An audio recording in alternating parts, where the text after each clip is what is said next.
step the NFL took. Yeah. I'm here for it. That's all I got. Okay. What's up? Do we still have a caller on line 1? Do we? Oh, who is it? Oh, I missed the text. Sorry. Yeah, because I think that this one, it kind of kicks off our next discussion. Great. Chris, my man. Yeah. Let's get to Chris on the Elk Grove Kia Talk line. 916-909-1320, 916-909-1320. Typically, we transition the topics, but Chris is going to do it for us. Chris wants to talk about Doug Christie. What's up, dude? Hey, what's going on, guys? Chilling. What's happening, man? Nothing much. I was kind of pondering because our team has a lot of talent and they're under contract. I'm wondering what you guys think if Doug Christie was able to actually have a full off season. Would it be able to give him his full potential to see what he can actually do as a head coach? Because considering that he came in the middle of the season, do you think he was really able to fully implement his style and plays? Thanks, Chris. Yeah, I mean, like, look, it's even more complicated than that. Like we've talked about this before, but like when Mike Brown was fired and Doug took the job, they did not backfill and replace Doug as an assistant coach.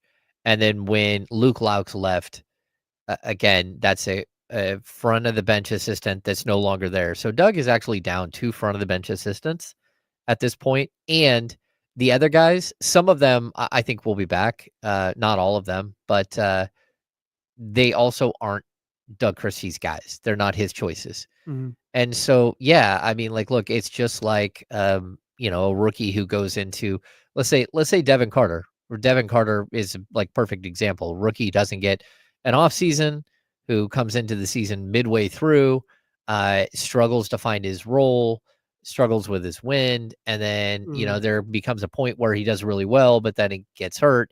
And what Devin Carter really needs is an entire offseason to work with the training staff, to work with a dietitian, to work with everything that a normal rookie would go through, right?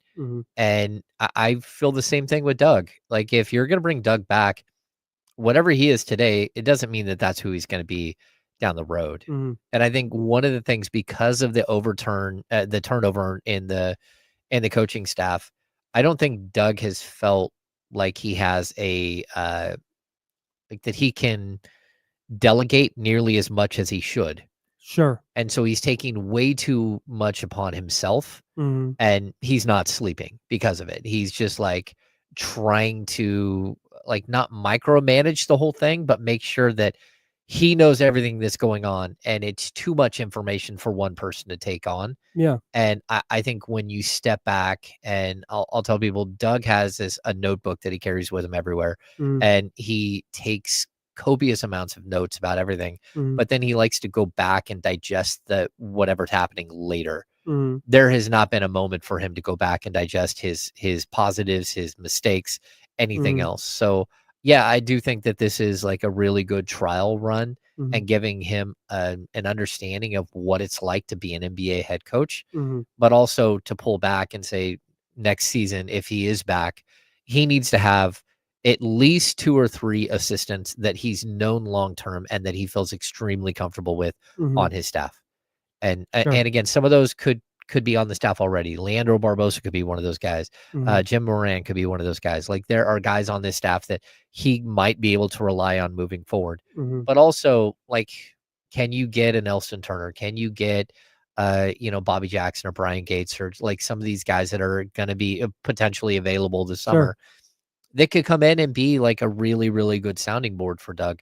Also, can you get another assistant that has, and I don't know if this is Jay Triano or not, but can you get another assistant that has NBA head coaching experience on the staff? Sure. And that would help Doug as well. Someone that helps him balance out, says, hey, look, you're taking on too much. You need to hand off some of this. I will give you the Crib Notes version, the Spark Notes version of what you need to know about what's going on tonight. So let me digest all that stuff as your lead assistant, and then let me give you the talking points that you can go through. And if you want to know more, it's fine. We've got more I can give you, but also let's have a conversation about it, so you're not just overwhelmed all the time with so much data, so much information, and trying to make up your, like being overwhelmed at all times. Yeah, I think for me, I don't disagree with anything you said there. I think if the Kings are going to do this the right way, I have changed my mind on this. I think they need to hire a new GM and let that GM be in the center of the coaching search. Yeah. I don't think it necessarily needs to be Doug. Mhm. I think the Kings probably would like it to be. Yeah. And maybe he winds up being the right guy for the job, but I've just kind of fallen off the train of I've seen enough. This is great because there's just been too many lackluster performances. Oh yeah. There's been too many. Like, what is this rotate? Why are they closing games? Like, I just still have too many questions, and maybe those will all be answered by everything you just said. Maybe it's taking an off season to sit back and digest what he's learned as a coach. Maybe it is getting his own coaching staff in there. Maybe it's just getting a new GM and a different group of players. Maybe it is those things. But I know if I'm going to hire a new GM, that I want him to be the one to make that determination. That's totally fair. Like it's fair if you're anti Doug Christie at this point. I'm not like, anti-Doug. no, I'm just I'm not not, saying like, you, but I full, mean, like, in general, in the general Kings Sure. population, it's fair if you're like, okay, he hasn't done enough. Mhm. That's fair. Like he's above 500, but again, this team had much higher Mhm. expectations. Their post All-Star break, like standings are not good. Mhm. What are they, 3-7 over their last 10? Like, look, there are enough reasons to say no, but I also think that, there is potential here. Like Mhm. he's actually captured the imagination. He turned a team around that was like really 6 games under 500 and got Mhm. them back in the race. But you also asked him to coach like a whole bunch of different teams in one season. Mhm. And that's not easy either. So I hope that like he at least gets consideration, but He also should. That needs to happen. yeah, but also that whoever is brought in, if someone new is brought in, that they get on the same page quickly and it becomes a symbiotic relationship where That's they go get him the players that he needs to succeed, and Mhm. they move players that don't make sense. Yep. And I think it can be like I think you can fix this, but I also don't think it's the only solution to the problem. Yeah, just bringing Doug back is not the fix the Kings would think it is. And to be clear, I don't think Yeah. that's the plan. I would be shocked if that's their big offseason move. Just to do that. Yeah. Yeah, I don't think that's going to be the case. Tim Bontemps weighed in on the Kings coaching place in the coaching carousel. Mhm.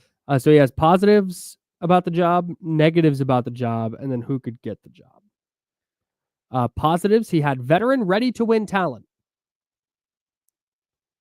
He said it's hard to project Sacramento winning a title with its roster, but a coach taking over a team with Domantas Sabonis, DeMar DeRozan, Zach LaVine, Keegan Murray, and Malik Monk has a chance to be competitive in each game. Okay. Does that make it? I don't know if that makes it an appealing job or not. I mean, I think the one thing if you add to that is not only do you have that veteran like group, but your commitment to DeMar DeRozan's 1 year, your commitment to Zach LaVine is 2 years. You're gonna have to extend Keegan Murray, and on top of that, if they give up the first round draft pick this year, they will have every draft pick moving forward and a bunch of extra seconds and an extra first in 2027 and 2031. Like they'll have 9 first round picks and probably 7 or 8, maybe even more second round picks. So that's a good thing where you're looking at this and saying, okay, the cupboards aren't bare. Yeah.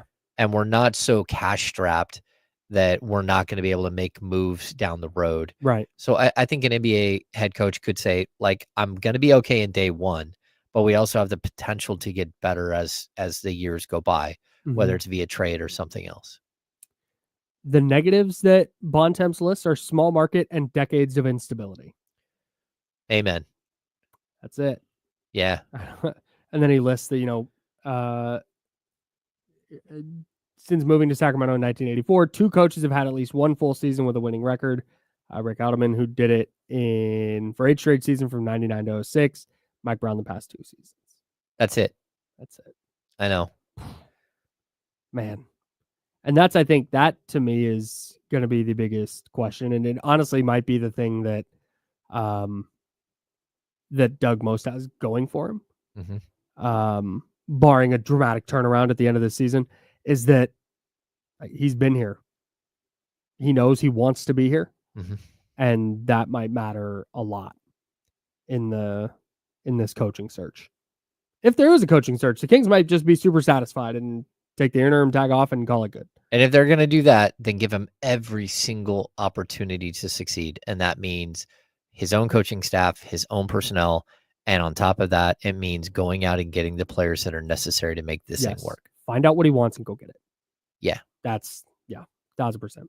And then he just says who could get the job, talks about Christie's ties to the organization, but then also points out that Vivek has gone kind of big game hunting in coaching searches. George Karl, Dave Yeager, Luke Walton, Mike Brown. Yeah.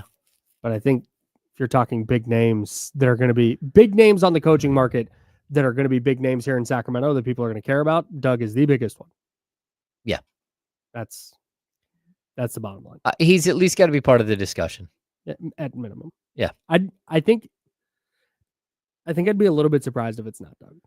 I would be very surprised, and actually, I'm surprised he didn't get the interim tag pulled, at some point during the season. But look, this thing is spun out, and it's been awkward. There's part of me that wants to believe that the Kings didn't do that because they're like, okay, he's doing a great job, but we're going to do an expansive search. We're going to see. But I can't, that's just the normal thing to do. Yeah. It's like I can't help but think hey, the interim tag didn't get taken off because of some weird thing. Some strange reason. They didn't want to pay him more or something. I don't know. Yeah. I don't know. No, it's definitely, we're in a weird spot with him. No doubt. Can't wait to follow the Kings coaching search this offseason. All right, the handoff's coming up next. I believe